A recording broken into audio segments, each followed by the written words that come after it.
Hindi umano problema para kay Senate President Tito Soto kung imandato man silang mga senador na isapubliko ang kanilang Statement of Assets, Liabilities and Net Worth o SALN, alinsunod sa direktiba ni Ombudsman Boying Remulla. Tiniyak naman ni Remulla ang paglalagay ng safety measures upang hindi magamit bilang armas ang dokumento laban sa mga opisyal ng gobyerno.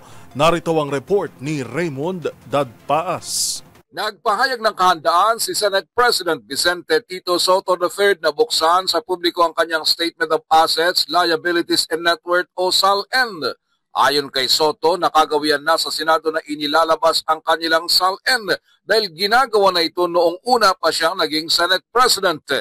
Kaya't hindi na bago para sa kanilang kautusan ng Ombudsman na buksan sa publiko ang SALN ng mga opisyal ng gobyerno. Sabi ni Soto, ang pagkakaiba lang sa kanila ay redacted o tinatanggal ang exact address ng kanilang mga ari-arian at hinihingi ng personal permission ng mga senador para mailathala ang kanilang SALN.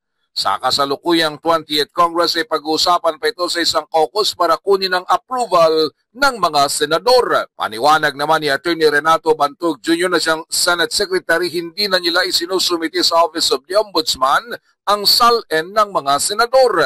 Ang Office of the Senate Secretary ang nagsisilbing repository sa SALN ng mga senador kaya't sa kanya nagre-request ng kopya ang sino mang interesado. Una nito inihayag ni bagong Ombudsman Jesus Crispin Boying Remulla na bubuksan niya muli sa publiko ang SALN ng mga opisyal ng gobyerno.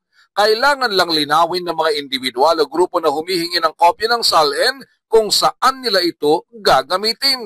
Sabi ni Remulla, ayaw niyang magamit ito para lang siraan ng mga opisyal ng ating pamahalaan, lalo na sa panahon ng politika. Matatanda na sa panahon ni dating Ombudsman Samuel Martires ay kanyang ipinagbawal ang paglalabas ng SALN ng mga opisyal ng gobyerno dahil gaya niya ay marami umano sa mga opisyal ng gobyerno ang naging biktima ng paninira matapos malathala ang kanilang SALN. Para sa MBC TV Network News, ito si Raymond Dadpaas ng DZRH, una sa Pilipinas, una sa Pilipino.